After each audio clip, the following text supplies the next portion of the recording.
বাংলাদেশের রাজনীতি নিয়ে একটা বিরাট মাস্টার প্ল্যান চলছে। হ্যাঁ, এটা আমি বলিনি, এটা বিএনপি বলছে।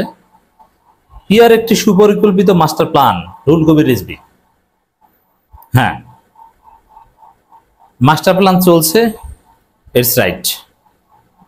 কিন্তু সেই মাস্টার প্ল্যানটা কারা করছে? দেখেন, হ্যাঁ পিয়ার এটা মাস্টার প্ল্যান, ঠিক আছে। এই মাস্টার প্ল্যানের মাধ্যমে বাংলাদেশে যে দুর্বৃত্তায়নের রাজনীতি, পেশি শক্তির রাজনীতি এবং কালো টাকার রাজনীতি, ভোট চুরির রাজনীতি, কেন্দ্র দখলের রাজনীতি, হুন্ডা গুন্ডার রাজনীতি, এটা থাকবে না। এদিক থেকে পিয়ার একটা মাস্টার প্ল্যান, ট্রু। এখন এই পিয়ার বাস্তবায়ন হবে কি হবে না, ইট অ্যাবসলিউটলি অন ম্যাস পিপল। এটা সাধারণ জনগণের উপর নির্ভর করে। সাধারণ জনগণ চাইলে হবে, না চাইলে হবে না। যেমন দিন শেষে পিয়ার হবে কি হবে না, এটা সিদ্ধান্ত নেওয়ার সবচেয়ে ভালো উপায় গণভোটের আয়োজন করা। তখন তো এটা জনগণের হাতে। এখন যে মাস্টার প্ল্যান চলছে, বিএনপি যে মাস্টার প্ল্যান নিয়ে ভয় আছে যে পিয়ার আসলে বিএনপির দিন শেষ, রাইট? পিয়ার আসলে বিএনপিকে ভালো হয়ে যেতে হবে। ভালো না হলে, এখন যে বিএনপির একমাত্র স্বপ্ন যে ভোট চুরি করে ক্ষমতা আসবে, কারচুপি করে ক্ষমতা আসবে, পেশি শক্তি হুন্ডা গুন্ডা তো তাদের আছে, এই যে চিন্তা দর্শন বিএনপির, না এটা থাকবে না, এটা চলবে না। এই জন্যই তারা ভয় আছে যে মাস্টার প্ল্যান। হ্যাঁ, মাস্টার প্ল্যান হচ্ছে, কিন্তু এই মাস্টার প্ল্যান করছে জনগণ। এই মাস্টার প্ল্যান এক্সিকিউট করার একমাত্র এখতিয়ার জনগণের। জনগণ যদি চায় পিয়ার হবে, নইলে হবে না। অতএব আপনি যদি এই পিয়ারকে ভয় পান, তাহলে আপনি জনগণকে ভয় পান। আর জনগণের আস্থা যদি আপনার উপর থাকে, বা জনগণকে আপন করে নেয়ার মানসিকতা যদি আপনার থাকে, তাহলে পিয়ারকে আপনি কোশ্চিনকালেও ভয় পাবেন না। দুইটা সেন্স থেকে ভয় পাবেন না। একটা হচ্ছে যে জনগণ তো চাইবে না, তাহলে পিয়ার আসবে কেন, কিভাবে আসবে? জনগণ না চাইলে পিয়ারকে জোর করে আনতে পারবে? কখনোই না, এক। আর দ্বিতীয় হচ্ছে, পিয়ার যদি আসো তাতেও বাকি, জনগণ তো আমার পক্ষে। পিয়ার আসলে কি এলিয়েনকে ভোট দিবে জনগণ? না, ভোট তো এই দলগুলোকেই দিবে। তাই সমস্যা কি? অতএব এখানে এই মাস্টার প্ল্যান করছে জনগণ। তা আমি বিশ্বাস করি, হ্যাঁ এটাই মাস্টার প্ল্যান। এই পিয়ার আসলে রাজনীতির অনেক দুর্বৃত্তায়ন, হুন্ডা গুন্ডা রাজনীতি বন্ধ হয়ে যাবে এবং পুরো রাজনীতি বদলে যাবে। এবং বিএনপি চিন্তিত, এজন্য পিয়ারের বিরুদ্ধে তারা জিকির করছে, হতাশা প্রকাশ করছে। সালাউদ্দিন আহমেদ মানে জামাত চরমনায় একটু রাজপথে কর্মসূচি দিতে যাচ্ছে, কারণ মাঠে কিন্তু নামে নাই। আমি যখন আলোচনা রেকর্ড করছি তখনও মাঠে নামতে একদিন বাকি, তখনও বিএনপি কান্নাকাটি শুরু করে দিয়েছে। সালাউদ্দিন বলছে না না, এতে দেশ ধ্বংসের দিকে যাবে, পুরো অস্থিতিশীলতা তৈরি হবে, আমাদের জাতীয় নিরাপত্তা এক নতুন একটা টার্ম পেয়েছে, কি স্টুপিড, বলে আমাদের জাতীয় নিরাপত্তা হুমকির মুখে। আরে বাবা, জাতীয় নিরাপত্তাটা কি এটা বুঝেন? What is national security? Do you no?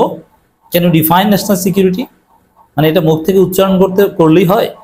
কোনো এলএম আছে, একাডেমিক জ্ঞান আছে, পলিটিক্যাল সায়েন্স, ইন্টারন্যাশনাল রিলেশনস এগুলো পড়েছেন কখনো?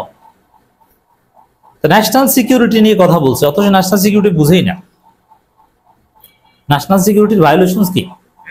বিদেশি কেউ আপনার উপর হামলা করবে, সার্বভৌমত্বের, স্বাধীনতার সার্বভৌমত্ব বিপন্ন হবে, এই কথা বলছে BNP.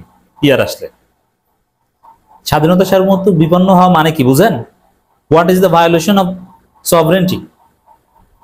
From home, by home? এটা আপনি বলতে পারেন? কিচ্ছু বুঝবেন না, আন্দাজে মুখের উপর বলে দিচ্ছেন। কিন্তু সাংবাদিক বের হয়েছে না গাধা, যেমন ইনকিলাবের বাহাউদ্দিন, ওই টাইপের গর্ধব কিছু নেতা আছে, কিছু বুঝে না। ন্যাশনাল সিকিউরিটি হুমকির মুখে পড়া, সার্বভৌমত্ব হুমকির মুখে পড়া মানে বিদেশি শক্তি আক্রমণ করবে। কে আক্রমণ করবে বাংলাদেশ? এরকম কোনো সম্ভাবনা আছে? পাও কথা। মিয়ানমার, ভারত? কোশ্চিন কালো না। অতএব দর্শক, এখানে মূল হচ্ছে জনগণ। পিয়ার একটি সুপরিকল্পিত মাস্টার প্ল্যান। হ্যাঁ, এই মাস্টার প্ল্যানের মাধ্যমে দুর্বৃত্তায়নের রাজনীতি, পেশি শক্তির রাজনীতি বদলে যাবে, থাকবে না। একটি ইসলামী দল পিয়ারের জন্য তুমুল আন্দোলনের কথা বলছে। একটি না, এখানে তো ইসলামী দল বেসিক্যালি ওই বিএনপি ওই টেলিসামাত মার্কা কিছু হুজুরকে কিনে রাখতে পেরেছে। ওই টেলিসামাত হুজুর ছাড়া সবাই চায়। তাই বিএনপি এখন ওইসব হুজুরদের কাছে যাচ্ছে চিকিৎসার হেল্প নিয়ে। কিন্তু ওই হুজুররা জনবিচ্ছিন্ন হয়ে যাবে, ওই হুজুরদের কোনো স্টেক বাংলাদেশে থাকবে না। জামাত চরমনে এক থাকলে ওইসব জমিয়ত ফমিয়তের কোনো টাইম নেই। এটা একটা সুপরিকল্পিত মাস্টার প্ল্যান, যা কারোর জন্য কল্যাণ বয়ে আনবে না, সবার জন্য কল্যাণ বয়ে আনবে, কোনো সন্দেহ নেই। পিয়ার একটি সুপরিকল্পিত মাস্টার প্ল্যান বলে মন্তব্য করেছেন বিএনপির সিনিয়র যুগ্ম মহাসচিব অ্যাডভোকেট রুহুল কবির রিজভী। তার দাবি, এই পদ্ধতিতে নির্বাচন হলে মানুষ বিভ্রান্তিতে ভুগবে বলে জানান। কোনো না, বর্তমান পদ্ধতি হচ্ছে বিভ্রান্তি, যেটা আমরা 54 বছর দেখেছি যে বর্তমান পদ্ধতি পুরোটাই বিভ্রান্তি, পুরোটাই ধান্দাবাজি, এবং বর্তমান পদ্ধতিতে আমরা প্রতারিত। আমাদের গণতন্ত্র বলতে যা বোঝায়, গণতন্ত্রের সুফল বলতে যা বোঝায়, আমরা কিছুই পাইনি বর্তমান পদ্ধতিতে। কিন্তু পিআরের মাধ্যমে তো কেউ প্রতারিত হয় নাই। আর বর্তমান পদ্ধতি, এই যে এফপিটিপি সিস্টেম, এটা যে প্রতারণা, এটা তো বুঝতে পলিটিক্যাল সায়েন্টিস্ট হওয়ার দরকার নেই। এটা আপনি দেখছি না যে কি হয়েছে। দর্শক, রাজধানীর বারিধারায় জামিয়া মাদানিয়া মাদ্রাসায় ক্যান্সার আক্রান্ত হেফাজত ইসলামের নেতা মাওলানা এনামুল হাসান ফারুকের সঙ্গে সাক্ষাৎ ও আর্থিক সহায়তা প্রদান শেষে তিনি কথা বলেন। এখন যেসব হেফাজত নেতা বা ওই জমিয়ত নেতা, হেফাজত নেতা হলো অন্য দলের নেতা, যে বিএনপি ল্যাসপেন্সার, বিএনপির ল্যাস ধরে সিট পার্টি হয়ে দু একটা সিট পেতে চায়, ওইসব হুজুরদের কাছে বিএনপি এখন সহযোগিতা নিয়ে যাচ্ছে। এই সহযোগিতা ওই হুজুরের পর্যন্ত পৌঁছবে না তার আগে বিএনপি নেতারা খেয়ে ফেলবে। সাপোজ তারেক রহমান নির্দেশে গিয়েছে, তারেক রহমান নির্দেশ ছাড়া তো আর যায়নি। তারেক রহমান বললো যে এখানে তাকে আমি 2 কোটি টাকা দিলাম বা 2 লাখ টাকা দিলাম, কথার কথা। এখন তারেক রহমান যার কাছে দিবে, কয়েক হাত ধরে ওই হুজুরের কাছে যেতে যেতে ওই টাকা থাকবে কিনা এটা সন্দেহ।